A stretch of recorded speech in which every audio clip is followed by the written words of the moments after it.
Я хочу поблагодарить всех, кто пришел, а также тех, кто помогает проекту в информировании. Я затрону сегодня множество тем, некоторые из которых могут кому-нибудь из вас и не понравиться. Но, пожалуйста, будьте терпеливы. Я не враг вам. Я собираюсь рассказать вам кое-что о вашем обществе, чего вы могли и не знать. Первое, что я хочу сказать, мы говорим на языке, созданном сотни лет назад. Поэтому практически невозможно разговаривать друг с другом.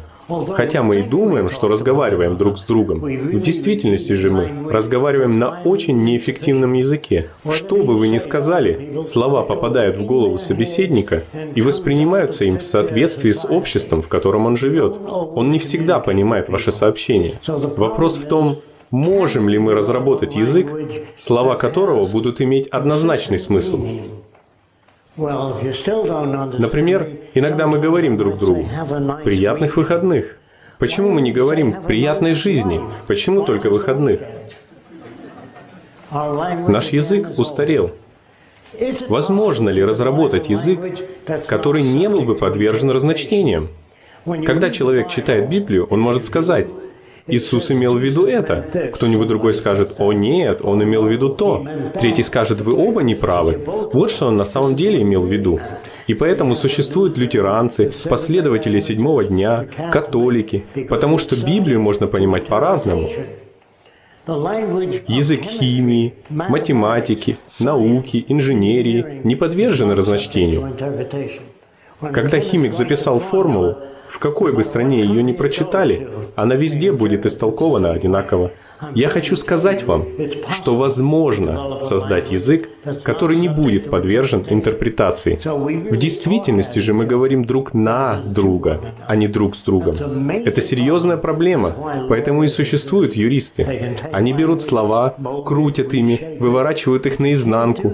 Это недопустимо. Для тех из вас, кто хочет знать, как общаться эффективно, существуют такие книги, как «Наука и здравомыслие» Альфреда Коржибски, «Язык в мыслях и действиях» Самуэля Хакиявы, «Тирания слов» Стюарта Чейза. Вы наверняка не знаете этого, но слова, которые вы используете, не имеют коммуникативной ценности. Возьмите, к примеру, младшие классы в школе. Когда учитель говорит ребенку «это неправильно», это ничего ему не объясняет. Задумайтесь над этим. Это неправильно. Что это вам говорит? Ничего особенно. А когда учитель говорит «это не то, что я тебе говорил», это тоже ничего не объясняет ребенку. Большая часть нашего языка пуста. Есть еще одно бредовое слово. Это слово «любовь». Не злитесь на меня, выслушайте до конца. Большинству из нас нравится не все, что мы сделали в жизни. Я уверен в этом. Мы делали ошибки, мы принимали ошибочные решения. Поэтому иногда мы любим себя, иногда только чуть-чуть, иногда вообще нет. Любовь изменяется и колеблется. Даже если вы состоите в браке и любите друг друга, вы обнаружите, что иногда ваша любовь сильна, иногда она слабеет, а иногда, черт, как это меня угораздило. То есть любовь колеблется, она не постоянна. Вот поэтому мы и не понимаем, что происходит. Бывает, общество так повлияло на молодого человека, что ему нравятся девушки определенной конфигурации. Но женится он на девушке совсем другой конфигурации. При этом он все время заглядывается на других девушек. И о нем думают: что за черт творится с этим парнем? Да ничего с ним не творится. Он был так воспитан. Не существует ни плохих, ни хороших людей, ни творческих, ни ленивых людей. Всю эту чушь вдалбливает вам ваша страна. Сейчас я расскажу вам немного об этом. Если бы вы выросли на Амазонке среди охотников за головами, вы бы стали охотником за головами. И если бы я спросил: вас не беспокоит, что у вас 5 отрубленных высушенных голов? Он бы ответил: да, беспокоит, у моего брата их 20. Он сумасшедший? Нет, это нормально для его культуры. Если бы вы выросли в Древнем Риме, и, допустим, вы христианин, у римлян было много разных богов. И тут появляетесь вы с одним богом, вы должно быть сумасшедший. И они выпихивают вас на арену со множеством голодных львов. Они не кормили львов неделю, чтобы зрелище было эффектным. Затем они снимают одежду с христиан, чтобы львам было легче рвать тело. Целые семьи приходили по субботам и воскресеньям посмотреть, как христиан скармливают львам. Дети умоляли: «Пап, можно мы придем на следующей неделе посмотреть, как христиан будут скармливать львам?» Папа отвечал: «Если будете хорошо себя вести». Эти люди сумасшедшие? Нет, это нормально для их культуры. Так же, как и мы, смотрим боксерские бои, где один мужик долбит по морде другого. Все, что мы делаем, так глупо и так далеко от цивилизации, мы не цивилизованы еще. Именно поэтому у нас есть тюрьмы, полиция, войны и все остальные проблемы, ненужные человеческие страдания, потому что люди не понимают еще. Сегодня задача школ – не давать образование. Они готовят вас стать маленьким винтиком в гигантской машине. Они готовят вас стать плотником, инженером, архитектором. Это неправильные области. Они должны учить вас, как стать универсалом, как понимать историю цивилизации. Этого нет ни в одном университете. Их все закроют в будущем, и людей будут воспитывать универсалами, чтобы они понимали человеческое поведение, что формирует человека, что им движет. Всех нас воспитывали верить, что существуют люди разных типов. Это неправда. Что мозг японца не способен вникнуть в технологии, что китайцы не способны понять некоторые вещи, что всегда нужен тупой поляк, чтобы почистить у вас в подвале, и что чертовы итальянцы, эти макаронники, привезли в страну мафию. Вся эта ненависть вызвана дешевой рабочей силой, по большей степени. Когда первые ирландцы приехали в Америку, они работали за половину от той суммы, за которую работали американцы. От этих проклятых ирландцев пора избавляться. От них одни неприятности. Они заняли наши рабочие места. Вот почему мы злимся на них. Во время Великой депрессии, когда на заводе вывешивали объявления о найме, сотни людей выстраивались в очередь, чтобы получить эту работу.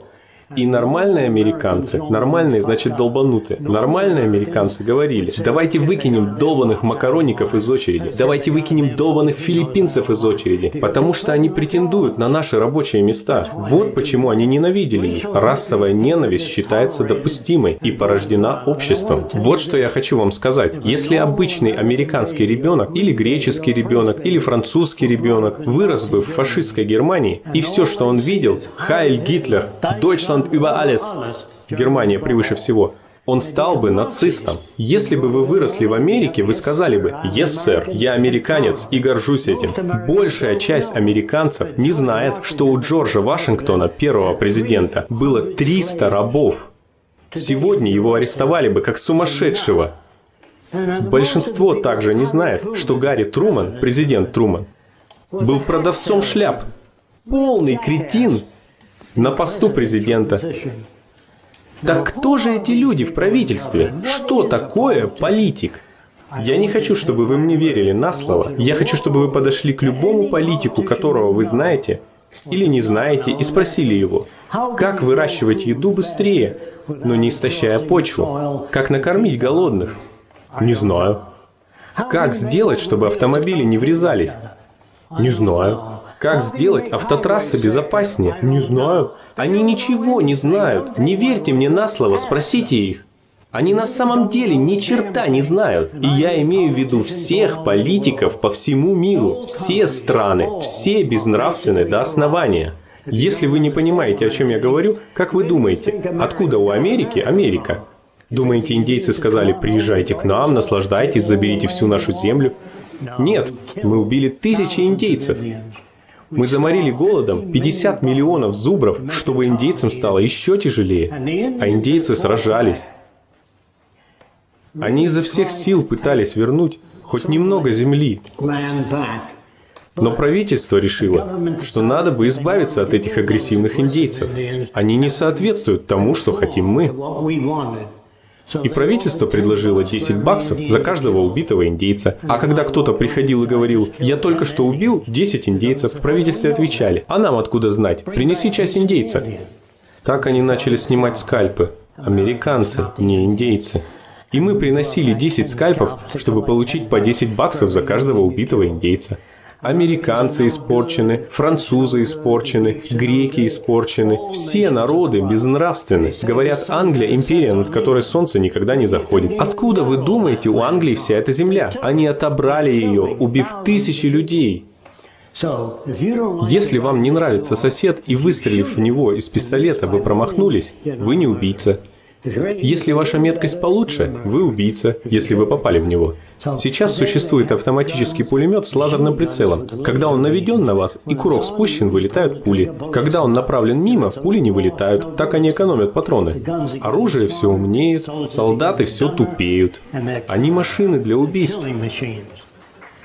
Мы бы готовили солдат для решения проблем, послав их обратно в школы. Как преодолеть разногласия между народами, как улучшить сельское хозяйство, как бороться с ураганами, с сердечными заболеваниями. Вот настоящие задачи, а не убийства. Когда убивают людей и бомбят города, возьмем, к примеру, аборты. Некоторые говорят: «Боже мой, это ужасно, они делают аборты, они забирают жизнь». Если бы эти люди были сообразно образованы, когда идет война, убивают беременных женщин, детей, всех подряд, почему же они не борются против войны? Почему только против абортов? Что-то чудовищно неправильно со всеми нашими школами. В университетах сейчас оборудование лучше, чем никогда, а войны становятся страшнее.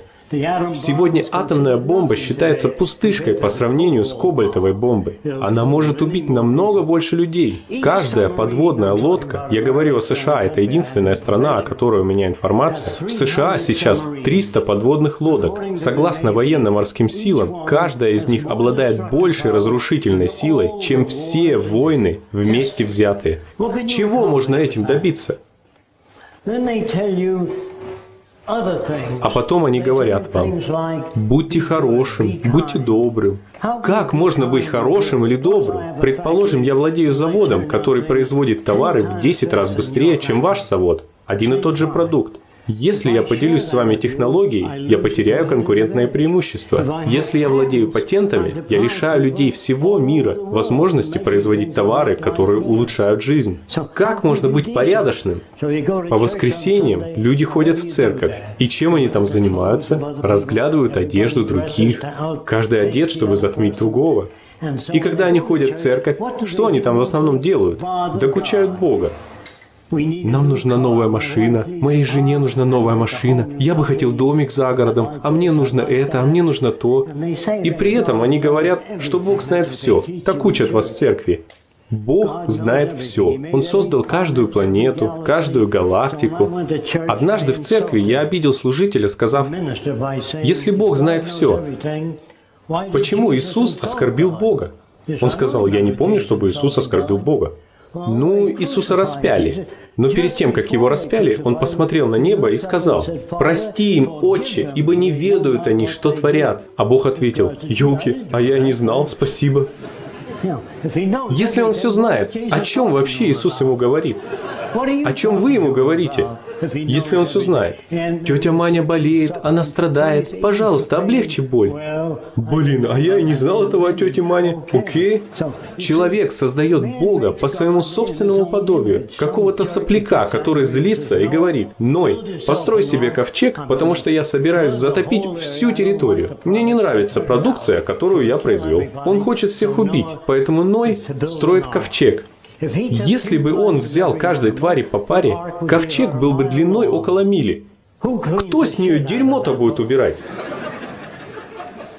Это настолько нелепая история, в здравом уме ее не понять.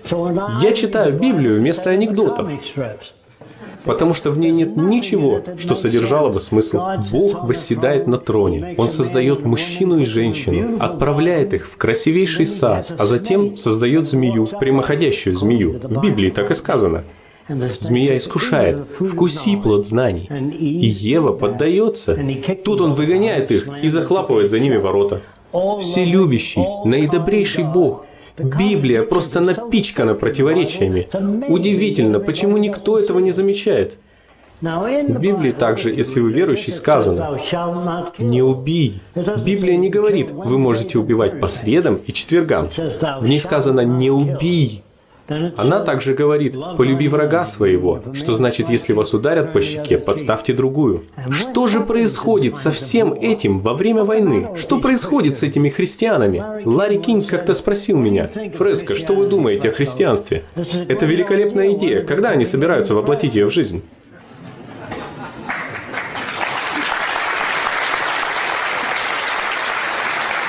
Откровенно говоря, я еще не встречал ни одного христианина, который бы прощал людям, который бы полюбил врага, который подставляет другую щеку, на дверях которого нет замков. Когда голодный человек стучится, он приглашает его внутрь и говорит: «Во всем, как хотите, чтобы с вами поступали люди, так поступайте и вы с ними». Я еще не встречал христианина. Нигде, где бы я ни путешествовал. Суть в том, что всем нам необходимо благополучие. Всем людям по всему миру нужен чистый воздух, чистая вода, плодородная земля и релевантное образование. Что значит релевантное образование? Изучение сельского хозяйства, природы, нашей взаимосвязи с природой, наших взаимоотношений. Задача образования – дать нам инструменты для того, чтобы жить в соответствии с нашими желаниями, а не так, как от вас хотят. От вас хотят патриотизма. Это значит, что они хотят управлять вами. Патриотизм, как сказал Эйнштейн, это болезнь. Но он не мог говорить об этом публично. Когда он только переехал в Америку, он был социалистом. Ему посоветовали: не болтай о социализме, иначе они отправят твою задницу обратно в Германию. Поэтому он о нем и не говорил. Я однажды спросил Эйнштейна, считает ли он, что изучение устройства общества должно быть нормой для каждого. Он ответил, что он социалист, но он не разбирается в анатомии устройства общества. Он спросил: «Вы интересуетесь математикой?» Я ответил: «Да, как инструментом», но он ничего не знал о процессах в устройстве общества. Я как-то спросил коммунистов: «Как в будущем вы собираетесь предотвратить коррупцию?» Они ответили: «Ну, когда придет время», это было во время Великой депрессии, «когда придет время, мы займемся этим». Я спросил их: «Где вы поселите миллионы людей?» «Ну, когда подойдет время, мы поработаем над этим». Я сказал: «Давайте откроем техническое подразделение коммунистической партии или социалистической партии, любой партии, чтобы сделать жизнь благополучнее для всех людей, чтобы коррупция даже не смогла появиться». Они разозлились. «Вы отклоняетесь от учения Карла Маркса, вам придется уйти». Но я не пытался отклоняться или подрывать коммунизм. Я пытался дать им методы решения проблем. Тогда, во время депрессии, я присоединился к технократии, потому что они говорили об использовании науки в правительстве. Но в этой организации не было чернокожих. И я спросил: «Почему нет ни одного чернокожего?» Они ответили: «Ну пусть они откроют собственную группу». Я спросил: «А как насчет азиатов?» Они сказали: «Азиатский ум не способен вникнуть в технологию». И, конечно, как вы все знаете, сегодня они первые в мире в роботостроении. Все наши мысли о разных типах людей ложные, они не настоящие. Мы должны понимать, что все люди склонны любить своих детей, что все люди хотят, чтобы их дети были лучше образованы, что все люди хотят знать о питании. Предположим, что производители лекарств по-настоящему честны, и они обнаружили, что сок сельдерея снижает кровяное давление. Но на продаже сока сельдерея денег не сделаешь. Зато можно драть по $2 за каждую проданную таблетку. Есть одна очень старая книга. Интересно, кто из вас слышал о ней? 100 миллионов морских свинок. Сколько из вас слышало об этой книге? Она должна быть в каждой библиотеке, но ее нет. О чем рассказывало 100 миллионов морских свинок? О вранье производителей лекарств. Эта книга была в Америке бестселлером, кстати. И тогда люди потребовали, чтобы правительство учредило контроль за качеством продуктов и лекарств, чтобы проверить утверждения производителей. И они добились этого. Сейчас же этим учреждением управляют сами производители. Все становится коррумпированным. Все, к чему мы прикасаемся. Роберт Оппенгеймер однажды посетил президента Гарри Трумана и сказал ему: «Теперь, когда у нас есть атомная бомба, почему бы нам не продемонстрировать ее в море, в 30 милях от берега, чтобы японцы могли ее увидеть, и тогда нам не надо будет сбрасывать ее на Японию. Дайте им шанс сдаться. Гарри Труман ответил: «Убирайтесь из моего кабинета, я вас больше не хочу видеть». И он сбросил атомную бомбу на Хиросиму и на Нагасаки. Потому что он был кретином. Большинство президентов очень глупые люди. Они ничего не знают об экологии, эволюции общества. Еще ни один политик не увеличил урожаи, не сделал автомобили безопаснее и самолеты надежнее. Какого черта они там делают? Как они устроились на эту работу? Что-то чудовищно неправильно в нашем образовании. Люди в Вашингтоне, я могу только о них говорить, я считаю, что все страны похожи. Люди в Вашингтоне должны знать больше о человеческом поведении, последних технологиях. Вам говорят, если хотите свободу, напишите письмо вашему конгрессмену. Почему вы должны писать ему? Он должен и так обо всем знать. Когда вы летите на самолете, вам не надо писать пилоту, скажем, самолет летит под углом уже полчаса, выпрямите его. Они знают свое дело. То же самое с правительством. Они должны знать все о современных технологиях, человеческом поведении. Когда человека сажают в тюрьму, скажем, он украл часы стоимостью в $150, и он совершает это преступление уже в 4-й раз, его посадят в тюрьму на 7 лет. Это ж сколько часов можно ему просто отдать? Посчитайте, сколько это будет стоить. Его надо 7 лет кормить, к врачам водить. Пусть он оставит себе эти часы. Намного дешевле дать людям то, в чем они нуждаются, чем убивать их. Это намного дешевле. Подумайте о людях, отбывающих пожизненный срок. Вы знаете, сколько это стоит? Их беспокоит тот факт, что он пытался ограбить ювелирный магазин и забрать 3-4 сотни $. Всегда дешевле накормить человека. Когда человека сажают в тюрьму, я уверяю вас, он выйдет точно таким же. Тюрьмы называют исправительными учреждениями, но они даже не знают, как исправлять людей. Их не готовили работать в этой области. С другой стороны, существуют так называемые психологи и психиатры. Надеюсь, их сегодня нет в зале. Они помогают человеку приспособиться к этой долбанутой культуре. Как можно приспосабливать людей к этой культуре, если у вас с головой все в порядке? Понимаете, о чем я? Поэтому даже психологи и психиатры – часть культуры. И религия тоже. Иисусу нужны деньги. Ничего Иисусу не нужно. Богу ничего не нужно. Также вам, наверное, рассказывали, что Бог так сильно любит мир, что подарил ему своего единственного Сына. Согласно Библии, Христос был распят, воскрес из мертвых и взошел на небеса. И где здесь жертва? Подумайте об этом.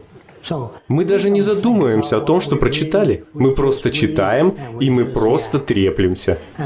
И когда нас просят проголосовать за кого-нибудь, мы голосуем за того, кто подходит к модели, с которой нас воспитали соглашаться. Позже, во время вопросов из зала, пожалуйста, забудьте про вежливость. Если я сказал что-нибудь, что вы не поняли, скажите: «Я не понял». Если у меня не получится ответить на ваш вопрос, скажите: «Вы не ответили на мой вопрос». Не любезничайте. Во время вопросов из зала мы обсудим идеи проекта. Я также хотел бы услышать от вас самые каверзные вопросы. Не соглашайтесь ни с чем из того, что я сказал. Мне не нужны поклонники. Я хотел бы, чтобы вы выслушали, что я говорю. И если вы видите в этом смысл, работайте над этим. И если вам нравится проект Венера, после того, как вы покинете этот зал, если вы не будете разговаривать с другими людьми о проекте, ничего не произойдет. Поэтому, если вам нравится проект Венера, слушайте, он не идеальный. Он просто намного лучше, чем сегодняшнее общество. И он будет становиться еще лучше. Развитию нет предела. Некоторые думают, что я утопист, что я думаю, что можно создать идеальный мир. Это не так. Даже если я спроектирую работоспособный город, этот город будет лишь связывать руки следующему поколению. Они будут разрабатывать свои города. Если вы возведете мне памятник и поставите его в центре города, это будет сдерживать людей. Для того, чтобы двигаться вперед, необходимо выбрать задачу, проанализировать, улучшить и идти дальше. История довольно бедна. Многому вы из нее не научитесь. Если вы изучаете исключительно историю, у вас не появятся новые идеи. Мы же хотим идти дальше. Утопии не существует. Какой бы город я ни спроектировал, он будет лучшим только на данный момент. Со временем мы узнаем что-то новое, и город изменяется. Ничто нельзя законсервировать или сохранить неизменным. Все меняется. Нет пределов и границ. В этом-то и заключается проблема с религией. Она неизменна. Все как и раньше. Представьте себе, что вы попали на небеса, смотрите вниз на землю и видите голодающих детей в Африке, войны. Покажутся ли вам небеса уютным местом? Конечно, нет. Как-то ангелы объединились в банду и восстали против Бога, поэтому Он вышвырнул их. Теперь их называют падшими ангелами. Если уж на небесах нет мира, откуда он тогда возьмется на земле? Когда читаете Библию, надо быть безжалостно честным с самим собой.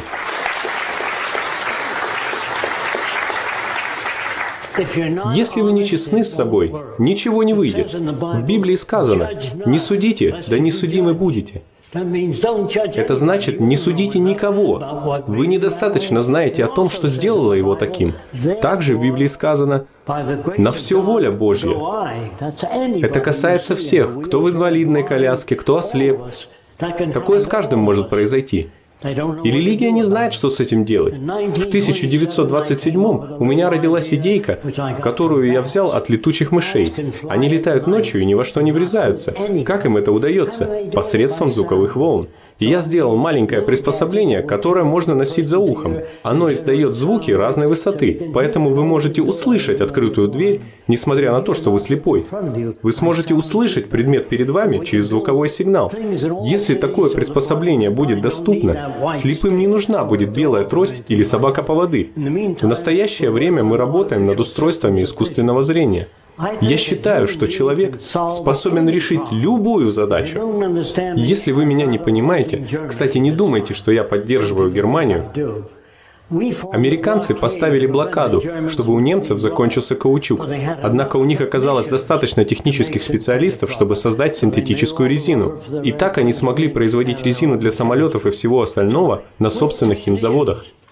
Поэтому с техническими специалистами, поймите, я не хочу видеть науку или ученых в правительстве. Я хочу видеть их назначение на определенные задачи, такие как сельское хозяйство. Если выращивать зерно в 2 раза быстрее на одном и том же месте, почва истощается. Поэтому мы хотим знать, как выращивать зерно быстрее, не истощая почву. Американская армия сбросила 65 тонн отравляющего газа в океан с берега Майами, неподалеку от течения Гольфстрим. Как можно любить страну, если армия творит такое? Они не знают, что творят. Мы хотим, чтобы вы сбросили отравляющий газ. Да, сэр. Мы больше не хотим послушных людей. Мы хотим, чтобы люди понимали, что происходит. Мы не хотим, чтобы вы голосовали за сенатора, очередного кретина. Они некомпетентны. Все они. Я хочу, чтобы вы поняли, что все, что у вас есть сегодня, электрический свет, самолеты, автомобили. Вы тут ни при чем. Вы просто родились в стране, где уже были эти технологии. Вам они просто так достались. Я не думаю, что кто-то из вас работал над электрическим светом, радио, телевидением. Таких людей мало. Все это досталось вам просто так. Вам от этого плохо? Конечно, нет. Фреско, вы же не хотите раздавать все за просто так? Это мне один студент в Принстонском университете сказал. Вы хотите раздать все за просто так? Я спросил его: вы платите за свое обучение в колледже? Он ответил: нет, мой отец. Я спросил: вам от этого плохо? Но он сказал, что он все равно считает, что никто не должен получать что-либо за просто так. Тогда я сказал ему: по-видимому, ваш отец состоятельный человек, и когда он умрет, вы, вероятно, пожелаете, чтобы его деньги пошли в фонды борьбы с раковыми и сердечными заболеваниями, а не вам. Ведь вы же не верите, что кто-либо должен получать что-либо за просто так. Он сказал: минуточку. Все хотят за просто так. Вы получили планету за просто так. Вы родились здесь. Чудесные пейзажи, голубое небо. Вы их не создавали? Вас это мучает? Конечно, нет. Но если вы родились в загрязненной среде, со смогом в воздухе, автомобильными выхлопами, вы скажете: ну, наверное, так и должно быть. Да не должно так быть. Это потому, что люди в правительстве абсолютно некомпетентны. Что вы действительно хотите? Это мир без стресса, боли, тюрем, полиции, преступлений. Возможно ли это? Церковь пытается веками. Они не знают как. Они понятия не имеют как. Но говорят: будь добрым, будь хорошим. Как это сделать? Я хотел, чтобы мои дети научились читать. У меня двое. Но я не учил их читать. Я открывал вечером книгу, садился к ним на кровать и читал. Я читал обо всем, что детям интересно. И вот что произошло с моим сыном. Ему было около 4 лет. Я читал ему о динозаврах. Когда 2 динозавра встретились... Я сказал, ну все на сегодня, и закрыл книгу. А он, ну что же произошло, когда динозавры встретились? Я ответил, слушай, если ты научишься читать, то ты сам это сможешь выяснить. Я дал ему повод захотеть научиться читать. Не надо просто их учить. Дайте им повод захотеть научиться математике. А учителя учат вас читать. Маленький Ивашка и его козочка. На полянке стояла коровка. «Му-му», сказала коровка. Что это за бред?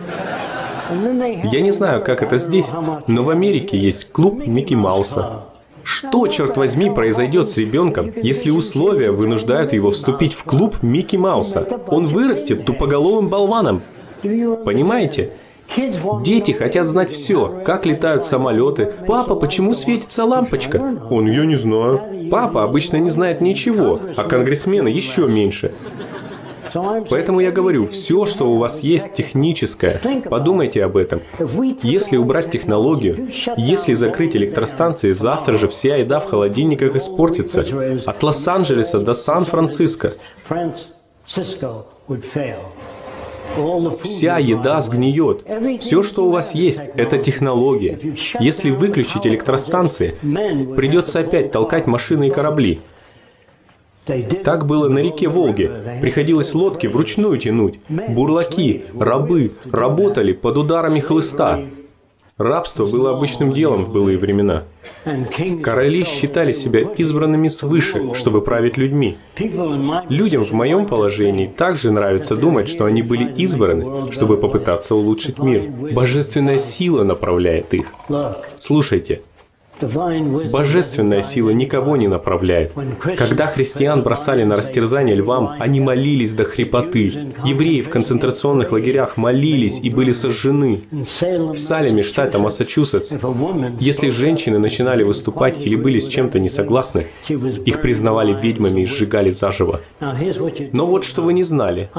Я говорю о Соединенных Штатах. Сотни женщин были сожжены живьем, потому что они думали немного иначе. Но что вы не знали, это то, что за каждую найденную ведьму человек заполучал ее банковский счет и землю. Так что это была довольно неплохая работенка искать ведьм. Чем больше ведьм нашел, тем больше денег получил. Еще и на свободе остался. Этот мир больной на всю голову. И я говорю это совершенно серьезно. Мир, в котором вы живете, состоит из глупых людей, включая военных. Пентагон и Вашингтон думают, что их предназначение – защищать страну. Но что бы вы ни придумали, кто-нибудь другой придумает, как это обойти. Невозможно защитить себя. Люди идут в аэропорт и думают, что они сдали багаж на осмотр, прошли сканирование, и все в порядке. Я могу сделать одежду, которая выделяет отравляющий газ. Всегда можно обхитрить и обойти. Я, конечно, не стал бы этого делать. Я не работаю над оружием. Когда меня призвали в армию, первое, что меня спросили, было: «Фреско, вы можете сделать бомбу, которая взрывается в стороны, а не вверх?» Я ответил: я понятия не имею, как это сделать. Библия говорит: не бросайте жемчуга вашего перед свиньями. Люди не образованы еще. У них не должно быть оружия массового поражения. Они не знают, как им пользоваться. У них должна быть технология, улучшающая жизнь человека. Это как раз то, что религия пытается сделать. Я бы сказал, что именно проект Венера ближе всего к братству человечества. Я хотел бы попробовать рассказать вам еще кое-что о людях. Если бы вы с младенчества росли в фашистской Германии, вы не видели бы ничего, кроме «Хайль Гитлер». Если бы вы росли во Франции, «La Tour Eiffel», такая же мимика, жесты. Если бы вы выросли на юге США, вы говорили бы с южным акцентом. И если бы я попросил: хватит разговаривать с акцентом, вы не смогли бы. Вы сказали бы: «Ща надыбаю нигера и порву ему жопу». Это ваши слова? Или вы взяли их из вашего окружения? Если взять обычного мальчика и растить его среди 6 или 10 очень манерных женщин, Женщины разговаривают не так, как мужчины. Они много машут руками, у них другое выражение лица, как у меня сейчас. Если бы мальчик с ними вырос, он бы жестикулировал, как женщина. Если вы выросли в Италии, вы говорите: «Давай, кушай, это хорошая еда». Они отражают их культуру. Опять-таки, если вы выросли в Германии, «Deutschland über alles». Если вы выросли в какой-либо другой стране, вы, возможно, могли бы определить, откуда ваш собеседник, по его манере разговора. «Как дела, Майк?» И вы знаете, что он из Австралии. «Как дела, Майк?» Вы бы говорили так же, у вас была бы такая же мимика.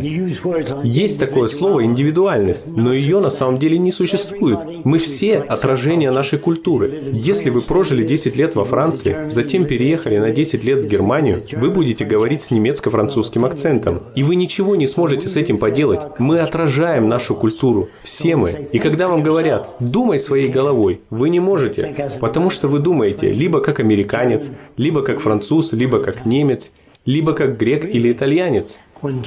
Когда немцы приезжают в Соединенные Штаты, они говорят: «Сейчас я вам скажу, что случилось». Они так разговаривают. Они впитали это. Это смесь немецкого и английского. Много лет назад я работал на Эрнста Удета. Он был асом во время Второй мировой войны. Он сбил 71 самолет. Я как-то спросил у него: «Как вам удалось сбить 71 самолет? Может быть, возможно сбить 5 или 6? Но как можно сбить 71 самолет?» Он ответил: «Это очень просто, Фреско». Так он разговаривал. «Я летал над эскадронами и высматривал новичка, плохого пилота, и сбивал его». Он хороший человек? Добрый? Гуманный?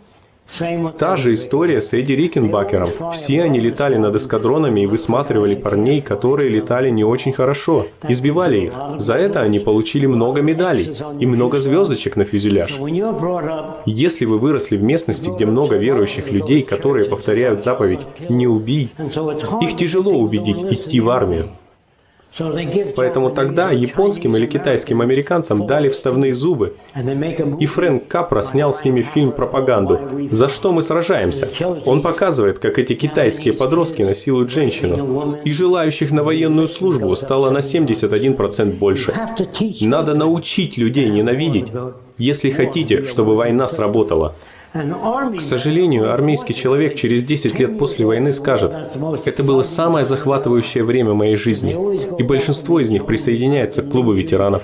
Там они вспоминают былые дни и как они стреляли этих проклятых узкоглазых ублюдков. Американцы называли немцев капустой, а не людьми, и убивали их тоже. Поэтому солдаты – это машины для убийства. Если вы хотите жить в мире без войн, люди должны быть образованы и понимать, что всем нам необходимо одно и то же – хорошая еда, здоровая жизнь и релевантное образование, а не убийство. Годы войны оставляют за собой лишь ненависть. Люди помнят, что вы убили их детей, их родителей, и они хотят посчитаться с вами. Иногда мне говорят: «Почему эти чертовы северные корейцы производят атомные бомбы? Почему эти китайцы собирают большую армию? Они угроза для нас». Опять, я не хочу, чтобы вы мне верили на слово. В Англии выходит газета «Телеграф». Лондонский телеграф. 7 лет назад они напечатали статью, озаглавленную так: «США готовятся сбросить бомбы на 7 стран. Атомные бомбы. Внезапная атака на 7 стран». И перечисляются Северная Корея, Китай и другие страны, которые нам не нравятся. Такая статья в Телеграфе. Вы ее, конечно, не видели. Проверьте в газетном архиве. Не верьте мне на слово. И после такого, если бы, например, Китай заявил: «Мы собираемся сбросить бомбы на Англию, Францию, США и другие страны», мы вооружились бы до зубов. Вот почему они производят производят атомное оружие. Они боятся нас, боятся Америки. Но люди, которые не знают, что вышла такая статья, спрашивают, почему эти чертовы китайцы вооружаются? Почему эти чертовы корейцы вооружаются? Они вооружаются, потому что боятся Соединенных Штатов. А что Соединенные Штаты? Может быть, у них нет плохих намерений, но они глупые люди. Даже если бы они действительно собирались напасть, не надо было в газеты сообщать. Согласно телеграфу, информация поступила из пресс-службы Пентагона. А причина вот в чем. Люди ведут себя так, как их выдрессировали, какие новости для них выбрали, как отвлекают их от того, о чем они не должны услышать. Как и эволюционное учение. Его отвергали долгое время. В США в большинстве парков стоят пушки, танки, военные самолеты. А должны стоять памятники людям, которые увеличили урожаи, произвели значимые открытия в медицине. Мойте руки, сохраняйте стерильность. Раньше доктора резали мертвецов, а затем сразу шли принимать роды операционным методом. И женщины умирали от родильной горячки. Потому что врачи резали мертвецов и после этого не мыли руки. Причем того доктора, который сказал им мыть руки, выкинули из университета именно за его слова. А ты еще кто такой указывать нам, что делать? Любые изменения встречали сопротивление. Права женщин, детский труд. Раньше дети работали на заводах. Конечно, это время вы уже не застали. Тогда устраивались демонстрации, чтобы запретить детский труд. И в них бросали тухлые яйца. Когда люди боролись за права женщин, то же самое. В них летели тухлые яйца. Что значит права женщинам? Женщины годятся только для двух дел. Такое представление у них было о женщинах. Знаешь, женщина не способна выучиться и стать архитектором или инженером. Они годятся только мужику еду варить и за детьми следить. Сейчас этот бред исчезает. Но бороться приходилось за каждый дюйм прогресса. Помните об этом. Ничего не дается легко. О проекте Венера сейчас выходят статьи. Потому что о нас теперь больше знают. Они пишут, Фреско получает деньги из Ватикана. Или от Ротшильдов, или от крупных банков. У меня нет денег. У Фреско 2 Мерседеса. Да у меня вообще машины нет. Они будут распускать любые слухи, лишь бы остаться при власти.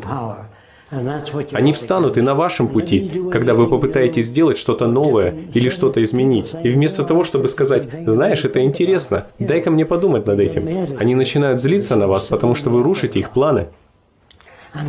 Пожалуй, это все. Нам предстоит тяжелая работа. Всем нам. Если бы вы хотели жить в мире без войн, бедности, безработицы, голода, человеческих страданий, вы должны рассказать о проекте другим людям. Если вы ничего не сделаете, я уверяю вас, ничего не случится. Пожалуй, можно перейти к вопросам из зала. Роксана и я ответим на все ваши вопросы. Большое спасибо.